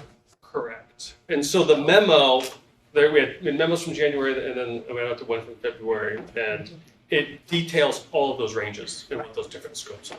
So my recall is not as good as Julia's. I don't think nobody recalls it. I'm just gonna say, no one. No one. But we don't know if she's right because. That's why I have to stick around. Make it. Oh, So yeah, so in there, I won't try to read it, but it details out so for each scope, we tried to give something of a menu of options, and that's why you see the range. all right, But we tried to do kind of like a low, medium, high. Some of them didn't make sense to do that, but that's what we tried to do. okay. So for instance, for security, we've got a range from 140 million to 225 million. Mm-hmm. But So we allocate can zero. say, oh, we care about security, but we only, We allocate zero for it. well, yeah, but that's in that sample option. But this is the money we have to use from. This is the 1.8 billion. Yeah, But this is what we should use. This is what they're these are estimating. possibilities. No, these are what they're estimating here. What No, ERP I don't is think again? that's right, Gary. The ones on the right, sample option, is Yeah, just enterprise one resource. option they're thinking maybe. Yeah, that's what I'm saying. But this is It's like the, Donald, no. here, this is what- Yeah, so it's our financials. Enterprise Yeah, we have to Take take some something out. else out. Yeah. I think that's right. Right. I think that's right. So, It's like, Okay, got it. so I have to leave soon. I didn't have too many questions. I thought it's a good starting point. My sense is, I mean, from a staff perspective, reading the memo, you put the $400 million into sort of critical systems because that's the highest priority, right? And I think it's worth us having the conversation, Gary, that you raised. There's a trade-off there, right? And when we think about, I know we're all getting emails, but we've got Markham and Gray students displaced for not weeks but months, right? Because of buildings that failed, assets that failed. That's what the $400 million goes towards. It won't fix them all, but it goes towards preventing asset failure. Correct. Improving the facility condition is really the goal of that. Right. And I think what's challenging about this conversation, but there's not a right or a wrong answer, because our needs on the maintenance front are, huge. Do you estimate this $1 billion? I mean, with that, and you just said this, you've got in the footnote, that sort of gets us to, deals with all the facility condition assessment noted deficiencies, right? From 2021. So it does not include capital renewal, which is basically looking forward as future facilities need to be. Right. And we're just, we have to find this back. In some ways, it's sort of this, the most responsible thing to do is fix what you have before you buy new things. But the other reality is you can't also not buy new things for 20 years, right? In order to move forward. And so, I mean, Gary, I'm both arguing against and for your point simultaneously, right? On the one hand, it feels silly to put $100 million into athletics if we're going to have buildings fail and our students displaced, right? Like that's a bad decision. And I will also say, we can't just tell the next 20 years of students, you're not going to have any new athletic facilities, you're not going to have any buildings, you're not going to have any things. And so it's kind of finding this, like, I've said this before, decades of disinvestment in our facilities. We actually have a long-term facility plan. We've got a funding mechanism, and I want to come back because I do have a question about that. But we also have to have the patience to see it through, right? And now I'll just talk politically. I mean, some of that is also, if every bond we went out for just fixed roofs and plumbing and electrical, we wouldn't have a whole lot of support for those bonds, right? But when you build a new school or a new athletic facility, then people are like, oh, I can get behind that. And then when their school fails, then they're like, I'm never going to vote for another bond. And trust me, I'm getting a lot of those emails of like, I will never vote for another bond because my school failed. And the irony of that is really difficult to explain to people, right? It's like, no, you have to vote for the new bonds. The schools are going to fail even more. But it's this challenging sort of dilemma in terms of where we are. On a financing question, and I would be interested in seeing what we got from our financial advisors, but and I think you sort of said this, I think with like a 16-year drop. I mean, essentially, because this is a lot. It's a $1.8 billion principal amount. Finance sounds like over 16 years. We are essentially saying Portland Public Schools would not be able to go out for another bond within that 16-year period unless we wanted to raise the bond rate. And that's always an option to go out and raise the bond rate. But if we're not, or if our voters don't want to, this would be it. So we did a bond in 2013, 2017, 2020, and then 2024, and then nothing until 2040. Yeah, and I would say, look at me on At it. the same rate. Our financial advisors would also say, you don't sell those bonds at once, of course. So you actually do have flexibility downstream. If you're 6 years in and say, I want to go for a bond, and let's say in this time I want to go for something specific and it's smaller, you could either refinance or change the way that you sell the future, that you could go out for a bond and say 2030 and it's whatever amount. And so it's not that finite, I think you understand that point. So I'm not trying to be absolutist version. Yeah. Yeah, and the other thing is, again, I've got my tone on this, but because I also saw, Julia, you put some stuff on the table which looks really interesting. And again, for me, that question is always going to be, so what comes off? Like, what's the lower priority if we include $100 million for athletics? Do we reduce the deferred maintenance backlog spending? And then, what's that risk analysis? And that's what we're going to really need to rely on you, Dan, and your team for, is just to give us that risk analysis. Right. So yeah. I think I'm in a unique seat here in that I've watched us not put anything in athletics for more than 20 years, but I've also seen a decrease in our enrollment. And I would tell you that when I look at the student athletes who are serious about athletics, they're not going to our schools anymore because our facilities are horrible. Now we've improved because we've done our schools, but when you go, if the only way we get athletics taken care of is the grant community coming in here and begging, which will mean, guess who's coming next week? West Sylvan's coming, because they're like, well, they already got the turf, so they coming for something else, so we're gonna come. And then guess who's gonna come after that, right? And so it's like, we talk lots of class time, transportation, all those things. We talking, Cleveland parents just sent in a complaint about Title IX because the boys get to walk across the park to Powell Park, and the girls gotta go to the park that's, you gotta basically catch the bus there because it's probably a 30-minute walk, right? 'Cause we don't own the facilities to do that.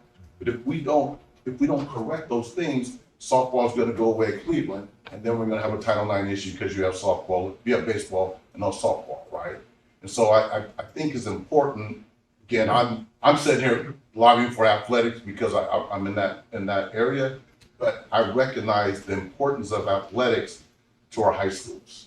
And we're getting killed by Jesuit and Central. I mean, wiped out in its facilities. And even though Grant doesn't have a home field, Clinton doesn't have a home field, but they have a phenomenal practice field that they have, right? And then they get to play at all these fancy places. We don't have those things, right?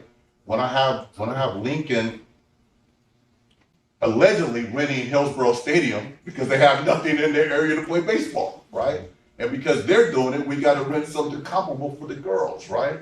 If we invest in West Sylvan, we take care of that for the next 20 years easily, right? And make things equitable across that system. So I think that the importance of the athletics, dealing with the inequity across our systems, whether it's lights, whether it's access, whether it's lots of class time, whether it's being able to retain the kids in our catchment area is really, really critically important. And again, all the parents will say, can we come to the board meeting? Can we come and make our case? And I think it's very complicated. And there's the ranges that Dan is showing, that ranges could be 135 for security to 250. Make it 135. We got some security. It'll be okay to get to the next bond. Because if you don't, you can have secure building with nobody in it. That's kind of where we're going to be headed. Unless we build an athletic facility that could actually bring in revenue, which we have talked about. But if we created a space where we can actually create athletic facilities and spaces that can actually bring in revenue, and we know how much money comes into facilities that have athletic spaces they get to rent out for games and tournaments and all. That's millions of dollars every year, hand over fist, because there's nothing around and we don't have really anything like that in the North Portland area. And yet, when we brought it up, which is one of the things that I want us to start looking at, I want us to look at it from a revenue earning perspective as to where we have the opportunity right now to create something that could bring in millions of dollars every year. Why are we doing it? And I would add to that the proposal, what I given to Dan, that clearly he didn't think it was important. I'm just messing with Dan. What I given to Dan does that, because any turf field is 50 to 100 grand. If it's lit, maybe 200 grand. I mean, in North Clackamas, they don't even have budget for their athletic programs. Their athletic director CUBs their building, and that's their budget for the whole year. And they're doing $200,000 to $300,000 a year just renting their facilities out, right? So we could do that. It's just a matter of committing to that and looking at. And I think when we originally did the turf fields, the plan was we knew we can rent it out with a partner to replace the field. That was our intent to do that. So we know we can generate enough money over a 10-year period. We thought it was going to be $1 million. We thought we can generate $100,000 per field per year to better replace the field. We could do that if that was a priority, and we said we wanted to generate revenue. Go ahead. So I just want to get on the table the two concepts that I have a couple of questions about the sample option, but I want to get just on the table the two things that I sent around before the meeting, and knowing that this is the first of several conversations. But I did put together a athletic proposal that would make investments, and one of the things I tried to do is address the kind of one-offs of the high schools. Like, we've learned a lot since the very first ones about what needs to go in them, so that we have equity, so that, you know, that we don't have Title IX issues. We don't have such tight budgets in the later ones, but I tried to, at its base, look at what are the ed specs that we're missing in some of the projects that I've already done, and how do we address that? So we're not hearing from Herman about what Roosevelt didn't get or what Franklin didn't have. So that is the principle behind that athletics package. For example, the West Sullivan is the Lincoln baseball they don't have anything. It's really bad. Said Lincoln, the one who just got the brand new school. They don't I'm just curious if we're spending. I just seen this. So you talking about? I mean, $11 million to build something for their baseball team, even though they just got a But it's brand not new baseball, it's multi-purpose. It's multi-purpose, and they've got a constrained space. So right now, for example, baseball. They did play at Hillsborough. Interesting. Hillsborough That's Stadium. $500,000 for Benson track. That seems equitable. I'm just saying. No, it's a start. I hear you. Well, Gary, I would offer, when we talk about, let's start with Roosevelt and equity. So even though we're asking for a stadium, we built their school first. They still don't have turf, baseball, softball. Right? So it sounds like we should be doing an amendment. And equitable, That was they it? still have It's in here. the worst bleachers in the history of high school athletics, right? When we talk about Franklin, they were in that second group. They still don't have lights and turf fields up top, right? So when we talk about equity and also equitable access, I mean, it's how do we get the most for the most kids to have the most opportunity, and that's what we try to look at, and I think we can always, I guess, pit one program against another, one school against another. But what I would like to see is us make a commitment that says, well, all of our kids are important. We need to do something in all of our communities so they all have more access than they currently have. And we can look at that factor there. It's clear the lack of access that kids have. I mean, no one should be having to go to Delta at 3 o'clock in the middle of the school day. No one should have to go to Milwaukee High School and Putnam High School at 11 o'clock, because that's the only time we have access to turf fields because it's raining in the spring. It's been raining in the spring for the 60 years I've been alive, right? I mean, shit, it is, right? So are we ever gonna say, let's make the investments so we don't have to do those things anymore?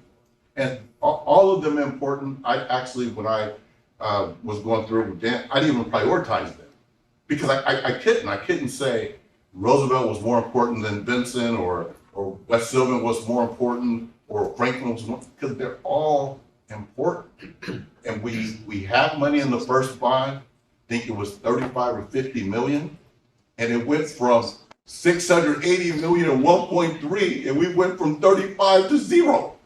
So let me respond. First of all, I'm just joking about the comparison piece, right? But I've said this from day one. I think once again, if we don't add something in for athletics, it doesn't make sense for us to short our kids on certain things. Yes, we know we'll have to have trade-offs. We get it. We had to have trade-offs when money came out of athletics before. So if we had had trade-offs with those at those times for those bonds, then maybe it is time for something to be traded off for athletics on this bond. I will say one more thing and I'm done, and here it is. We have 2 facilities in our district. 2. Grant would be almost, but 2 that have full, normal athletic fields. That's Wells, who has the Utopia, because they're gonna have a baseball field, And a pool. softball field. I mean, they're gonna have it all, right? And then we have people that have Benson that has a track that we can't even do track meets at. That's the reality, right? So Benson kids wanted to play baseball, do soccer, and all those things. There's really no place for them to do it. Because the field they have is not accessible to them. Oh, I know. So when we look at the assets that we're talking about, it allows for kids to go to different places to have access to opportunities that we just currently don't have. I just think that's I just got one question. Julie, can you just for me, because I haven't had a chance to go through everything, unpack how you came up with the numbers. One thing, I'm wondering also if we can get this posted, just, I hate having a conversation where just the board has seen, or. She's asking, can we post them? Yeah, we can post them after the meeting. Yeah, so post after the meeting, just so that I'm not having a conversation about what somebody else hasn't seen. So this is, okay, taking the long-range facilities plan. It's also looking at the places where we have gaps with the modernizations that have happened that they didn't get all the things that are part of the ed specs. So for example, the Facility and Operations Committee has had before it for almost 2.5 years, the West Sylvan proposal, right? Because that was, the Lincoln doesn't have any baseball or softball capabilities, so it also gives them another field. So this is going through, again, we heard from the grant community, your Roosevelt items are in here. And then there's. Yeah, I'm just curious too, like, for instance, we talk about Grant Lights, you got 500,000, but Marina just said it was 2.5. I'm just curious, like, how do you come up with these numbers? Okay, this is a ballpark. No, but based off of what? Those are the old numbers. I remember seeing that before. It's based on an old number, but it's not, what Marina said also includes the everything else, right? This doesn't say grant lights and ADA and regrading and everything else, so. Okay, there should be a big draft on here. I just heard 2.5 and I see 500, I'm like, somebody math is off. I did ask for it. He upset because Benson is only allocated 500,000.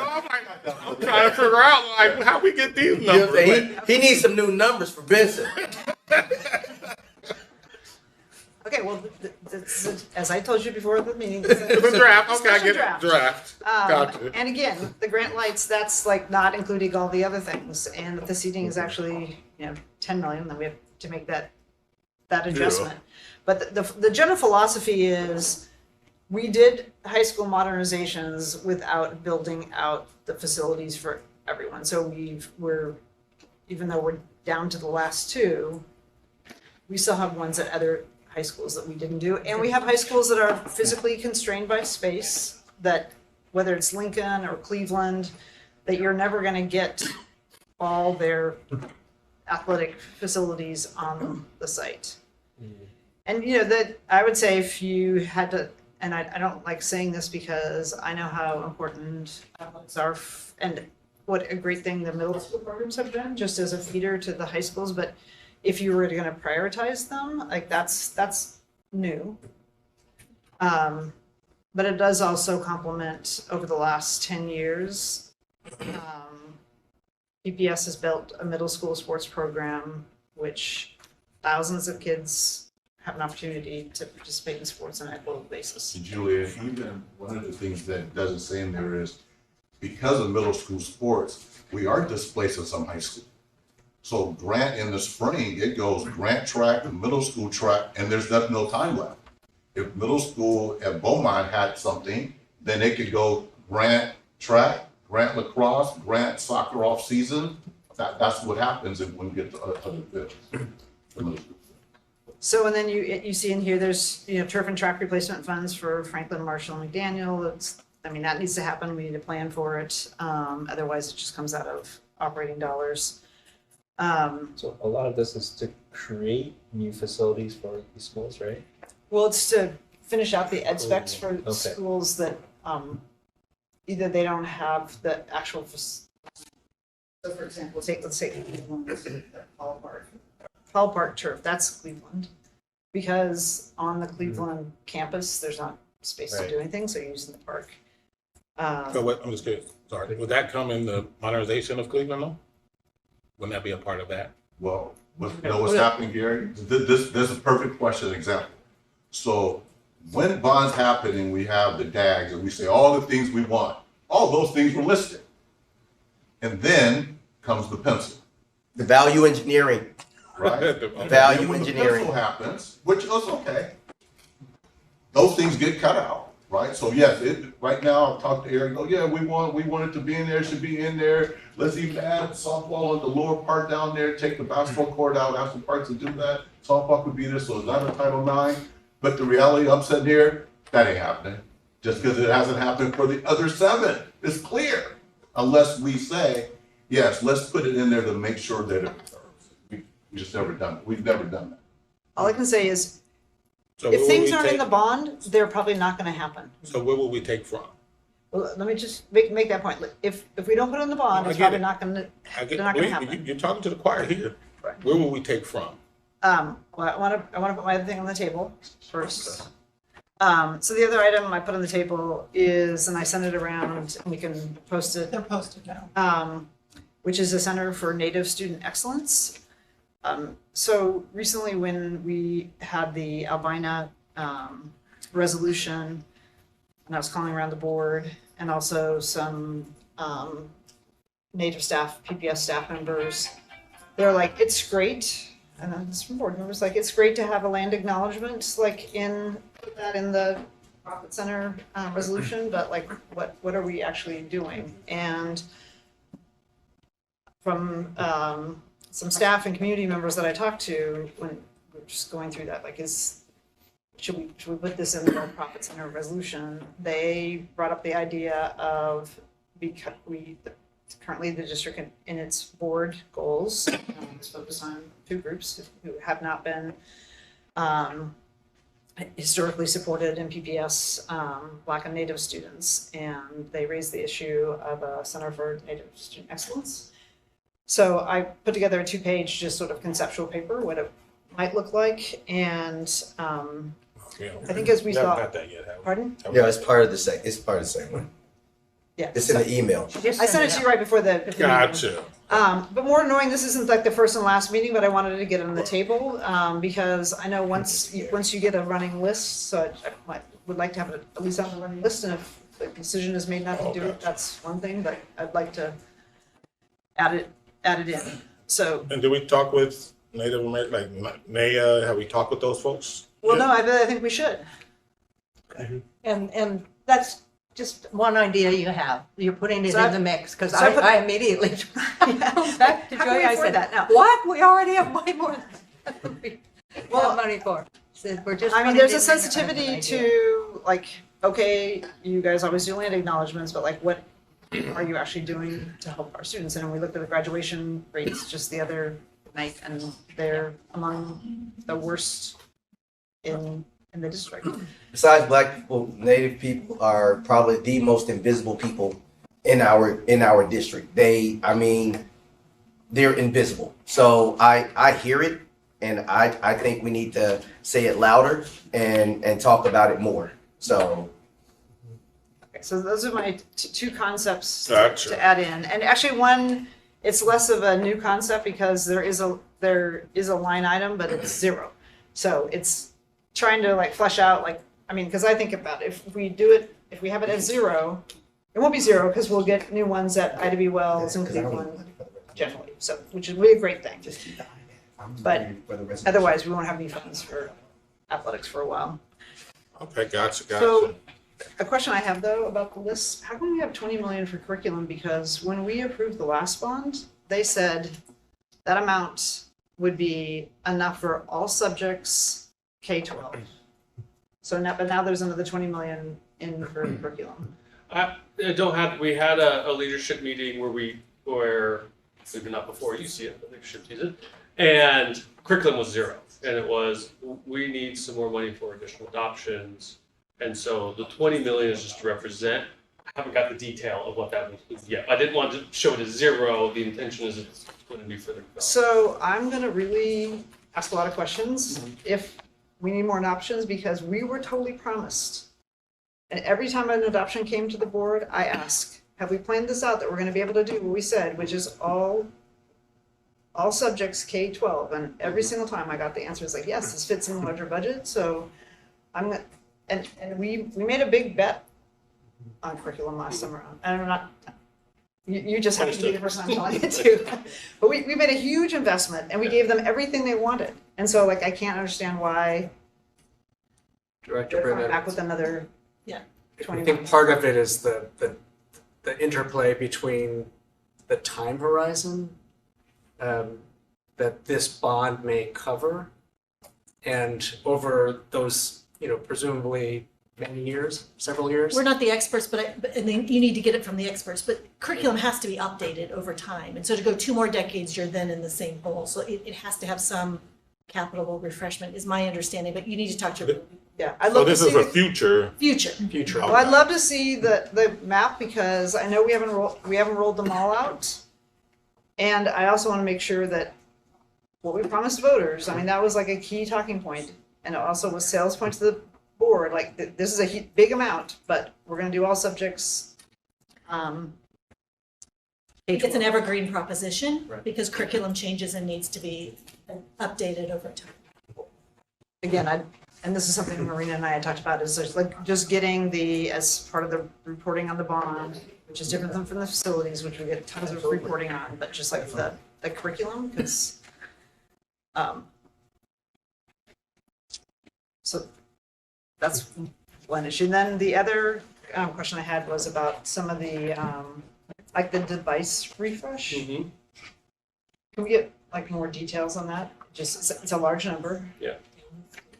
Well, and I'll say one thing, because I know we're gonna run out of time soon, but we do have Don here, and so I think the hope is we'll plan the next iteration of this meeting, whether it be BFNO or something else, and we're pretty today. We'll look to bring more of the subject matter experts, certainly as I think we're getting more fine-tuned on what scope might be in there. But we do have Don here because we thought there might be some questions about technology. Hello, I am here. I have been listening intently. Good evening, everybody. I am sorry. I am off camera. I am in hotel wireless mode. So the connectivity here is not great. So you get a disembodied voice from me. The refresh is, go ahead. I'm sorry, do we have any questions about technology? The device, the 50 million for device refresh, can you send us so we can see like what it is that we're buying? Sure. If you don't want me to, I'm happy to send that over, but was just going to provide a little bit of context of what has happened in the district since the pandemic. This supports both the one-to-one effort and also the refresh computers and the devices that all of our staff rely upon to do their daily work each and every day. They have a lifespan, and it's about 4 years. 5 years we try to stretch it to, and that is going to be refreshed. And we know with the landscape of where our financing is right now, we have taken away any ability for our schools to weigh in on that. Their discretionary funds have been very limited in our budgeting and within our budget crunches that we've been going through, and we have set them up coming out of the pandemic with more people having devices. And so this, again, it's a time threshold over this. We're going to have a limited space of time. So it's looking at shifting some of that burden so that we do have devices that actually function and we can support within the district, but can certainly send a more detailed breakdown over. Any questions? Yeah, last time we talked, the biggest bond was, I think, 1.2 billion. Was it 1.2? And this time you're saying 1,836,000,000. You're figuring it would be. And that's a really long bond. I mean, how many years? To complete all of that work, including the work that's on the books, it's going to be most likely well over a decade. Over what? Over a decade Over to a decade. complete all of the work. And you also said you can't really do it all. We can't So- do it all at once. So is it better to get a really long bond at, it seemed like it was a high interest rate to get that much? Or is it better to get a couple of bonds? Get one and then get a renewal? Yeah, I think there's probably different opinions on how to finance and to go for a longer bond or a shorter bond. I think on one side of that coin might be if we go out and the opportunity is there to get a large bond, then you have certainty. You have that, and then you plan that work over a longer period of time. That said, the longer you finance out, the higher the more interest that you pay, the less each dollar goes. You're paying more towards interest versus your, I don't know, Young or Liz or anyone else wants There's a to. huge amount of interest on that one. There is, yeah, a very high amount of interest. And the financing options, we'll share what Piper Sandler has shared with us is there's still options there. So that's another thing we'll talk about another day. Any other questions? I'm curious. Love that finance. With Jefferson, I thought originally it was cheaper to build a whole new school than keep the four-story brick facade.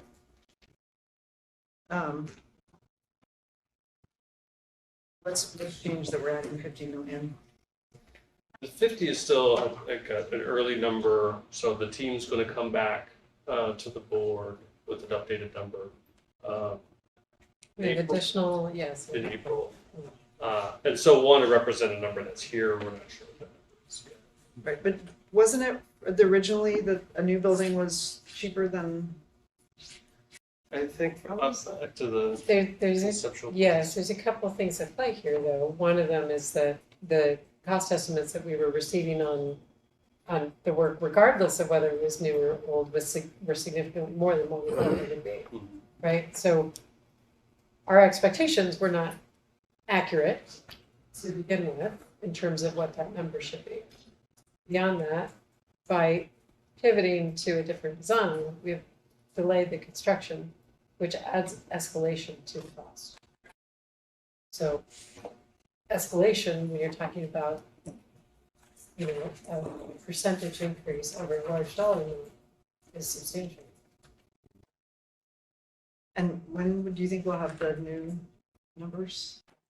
We are going to bring a rough cost estimate April 2nd to the full board, but we're also targeting the March 20th facilities announced. 23rd. It's the March.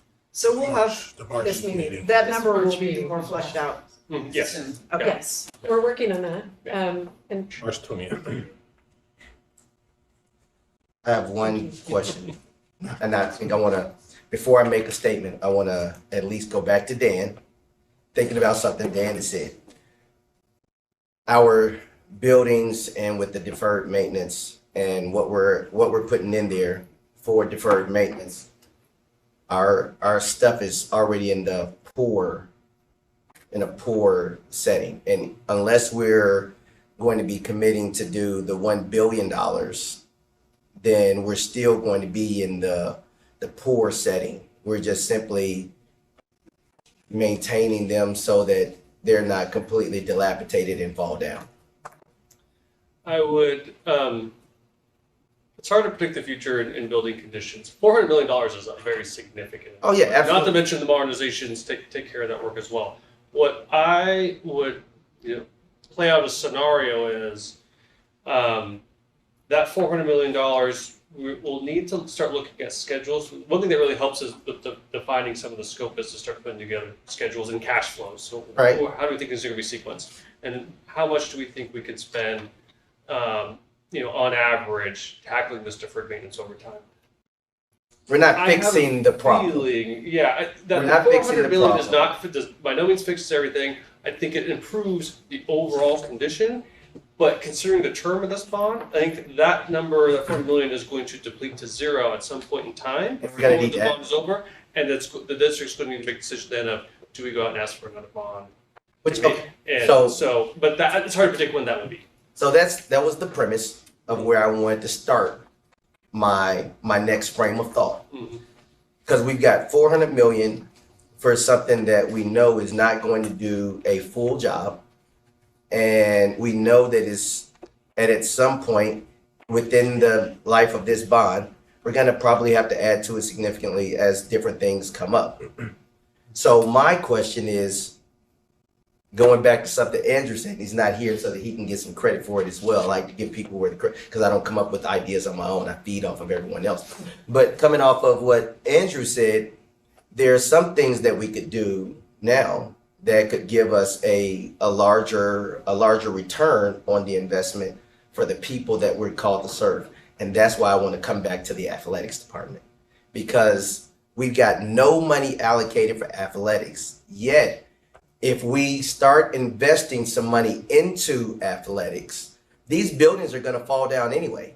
And the 400 million that we've got there for these buildings are not enough to do what needs to be done. However, if we figured out how to invest another 150 million into the athletics of all of our schools and all of our kids, and that in turn can substantially change the overall environment of the kids that are actually going to be in our schools, how they feel about their spaces, how they're social emotional, coming back to the terms that we're liking to use now, the social emotional well-being of the students that we're called to serve, by giving them an athletic facility or an athletic space or an athletic opportunity that's something that they can be proud of. Then more kids are going to want to be a part of that. And if we start watching what big colleges do, they actually invest a lot more money into athletics, because athletics draws people to want to be a part of those schools and part of those programs, because they want to be a part of a winning, team. That's why March Madness is what it is, which is a shameless plug that the church is doing the March Madness thing. And 5 minutes. So all that to say, what does it look like for us? And I'm talking to because I know you're looking for direction, so I'm talking to the committee. What does it look like to us to say the $400 million is not enough already? And we could probably get some traction if we put some money into athletics. So how do we feel about adding some money to athletics, understanding that the deferred maintenance is always going to be there? He just told us it's going to be there for the full life of this bond, and we're not going to finish it all. Okay. But we can change something with if we add some money. Gotcha. That's my thought. All right, I agree. Yeah, I mean, having taught in Portland Public and coming from other districts when the start, very stark reality of 30 seconds. 30 seconds, right, is how inaccessible our fields are. And it is such a burden on our students. And I mean, the deferred maintenance thing is also something close to my heart, because I seen it firsthand. I work in it. But at the same time, it's like we do need to start chipping away at this athletic issue. At least start chipping away at it. So I support that idea as well. I do have one really quick question though. Has the situation, the situation at Markham and Gray, is that a different pot of money that's being taken care of that, or are there changes reflected in this? There's no specific there's nothing here specific for Markham Gray. The majority of that's being covered by insurance. There's other funding in there as well. Okay, that's want to make sure. Okay. But should we though? Question. But anyway, this is for another time. Yeah, so I support that idea. Okay, and we know you do, so we're gonna move on to Cleveland. If there ain't no other questions on I'm the for line. Cleveland too. Oh, okay. Well, so we can be done.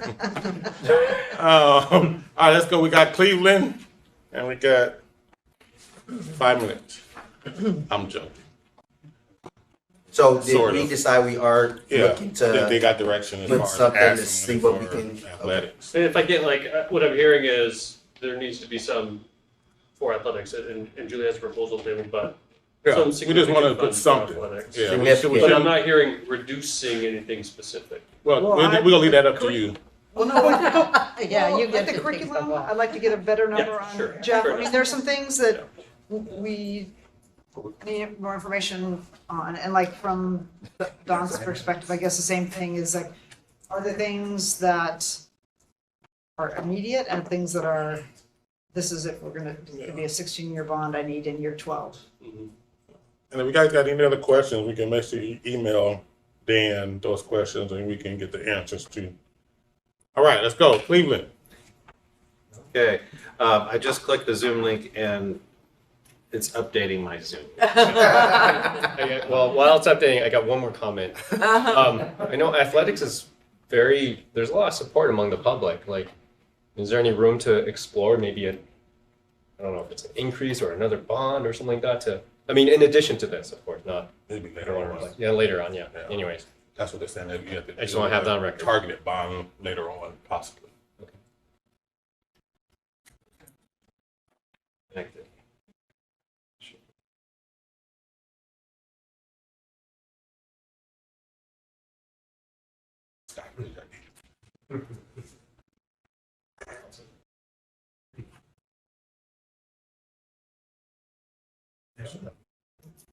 Oh, that's going to be a start. Just a basic thing. That's important too. The things that we don't have to worry about. Terry's sitting over there doing his magic. Stuff is just happening behind the scenes. We appreciate you.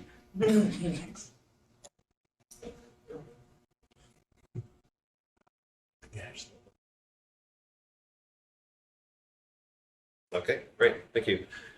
Good evening, my name is Eric Girding. I'm the Senior Project Manager with Office of School Modernization for the Cleveland High School Modernization Project. And this is an update on our planning and design efforts. Thank you. Welcome. Good night. I'm joking. I joke. I'll try to make this quick. Of course, you've already received these slides in your packet before the meeting. Let me get to the next one. So this is just kind of a summary of some of the work that we've been doing over the last couple months, and also meetings coming in the future, just working with our planning committee, meeting with staff, meeting with students, community design workshops. In addition to some of the targeted efforts, we're reaching out to other smaller community groups within the Cleveland community to get their input and involvement in the process. Currently, the design team is looking at 4 options.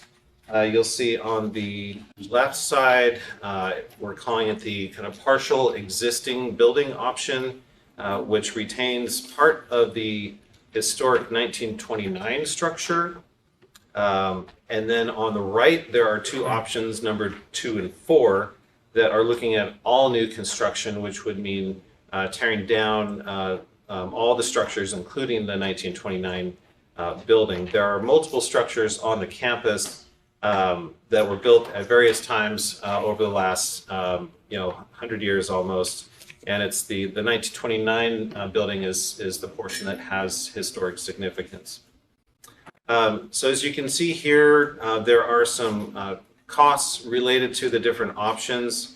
Looking at option 2 on the upper right-hand corner is kind of what we're calling our baseline cost option, which is actually in the realm, of the number that you see on the bond option in front of you. And the kind of costs go up depending on the different options. If we're looking at building on just the one kind of 4-acre block that we have, or building on there and across the street, across 26th Avenue on the existing parking lot.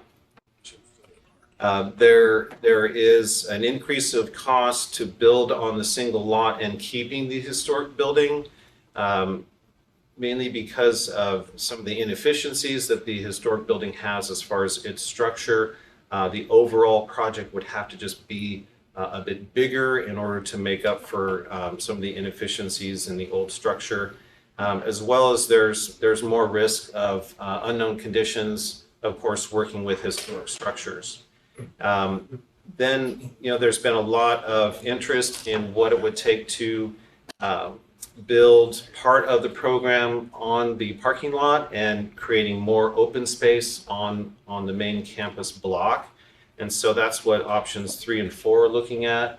One, of course, is still keeping part of the historic building, and the other one is all new. And so you can see there the dollar amounts as far as additional cost, what those options would be over that baseline option, number 2. The other thing that we're faced with in building across the street is that there's some risks to our schedule that would potentially make this a longer construction term versus building just on the single block. When you're building 2 structures at the same time across the street, We won't have construction sort of lay down and logistics area, so there's additional costs just for the construction effort and also just more time required to build the two structures. The other thing that we looked at, if we're building on the parking lot, there's been kind of an overwhelming, I guess, sentiment that having a sky bridge would be really more or less required or needed in order to provide safe passage during passing time for students to get across 26th Avenue into whatever program space we have across the street. We already know that there are a lot of concerns about safety on Powell and 26th Avenue, and so the sky bridge is really what allows that program space to function well and provide that more safety for students. The sky bridge does pose some risks as well. It's not an outright approval by the city.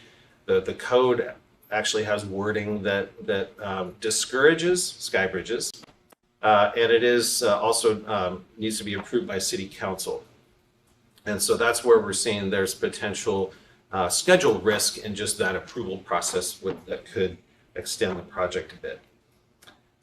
This is a diagram to just show you how much of kind of the existing structures would be torn down and maintaining kind of that C shape of what would be left of the historic structure, which is approximately half would be left over after we demolish the other portions of the school in order to build the program that we need.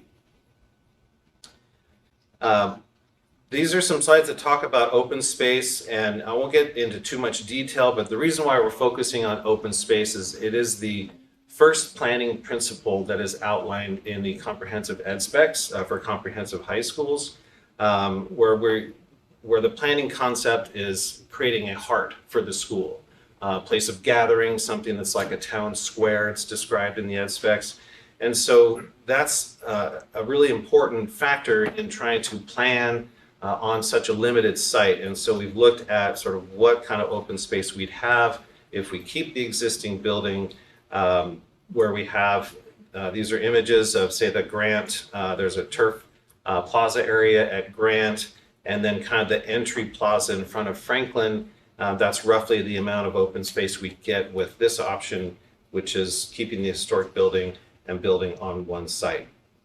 If we go with all new construction, that plaza or heart kind of the school and open space expands, and we get something close to what the Kellogg Middle School plaza is like at that project.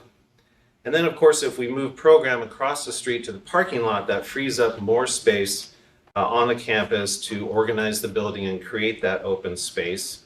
And maintaining the historic building, we're still having that roughly the same amount of space that we see at the Kellogg Middle School. So I'll just scroll back up to the all new construction on the one block also has the same amount of space. So you see that the reason why there's restrictions with the historic building is that it's set back from the sidewalk, and that's really kind of a big front yard area of space that we can't utilize kind of in the interior of the site. And then, of course, looking at all new construction and putting building program across the street, that opens it up even more to open space. But as you know, there are cost implications for all of these options as well.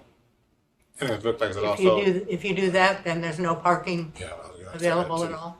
So it would reduce parking. We have options that look at various levels of what we could do to maintain as much parking as possible. We know it would be reduced. There's about 100 parking spaces if we don't build on the parking lot.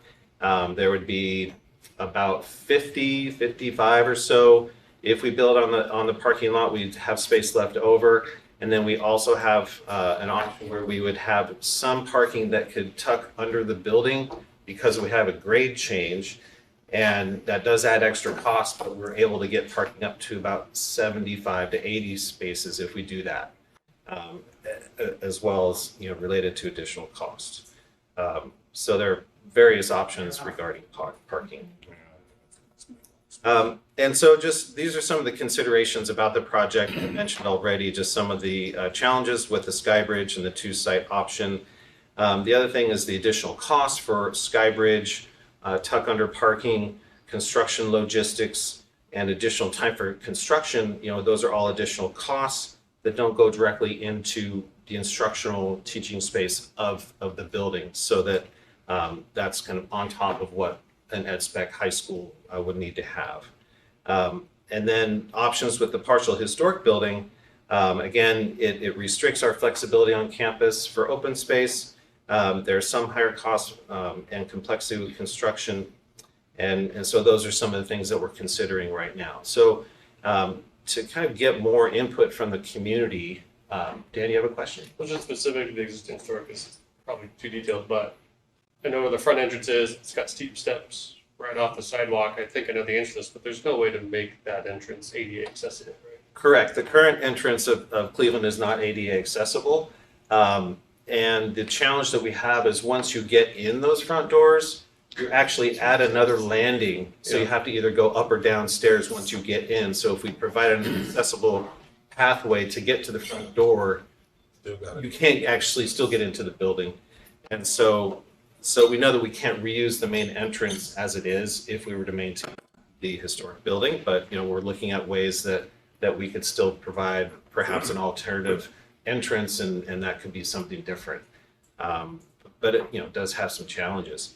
So one thing that we're working on is wanting to get more input from the general community, you know, because you know, we spent a lot of time with our committee group as well as our public workshops, which we don't get, you know, we get good attendance, about 60 people or so come to that, but we're working on a survey that's going to go out to the general Cleveland community to get their thoughts about the historic building and the options that we're looking at. And so we're working on that to go out in the next week or so, and that'll hopefully bring in more community input into our process.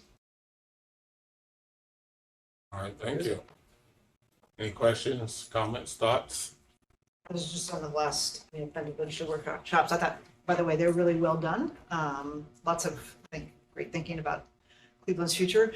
But your last comment just made me think the Cleveland Commerce Alumni Association is really strong. I wonder if we've tapped into that group at all. I know you're. Well, and I'm also a Cleveland alumni. Yes, I so, am. So I'm tapping into definitely that group, and there are various different alumni groups, and so we're going to do our best to get that survey out, you know, to all those groups through Facebook and other ways. So it's not just going through our sort of normal channels. We've got our community engagement consultant that's also helping kind of spread the word on that and get as much input.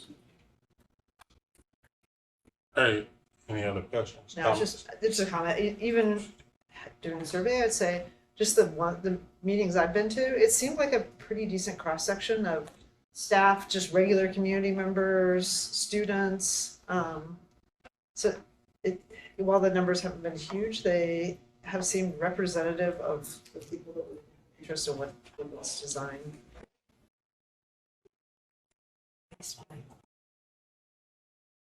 All right. Any other questions, comments, thoughts? And I say that to be courteous, but I'm really trying to get out of here. So if there ain't no other questions or comments. I'll say it for no. All right. Thank you so much for that. Thank you. And we'll see you next month. All right. Meeting adjourned.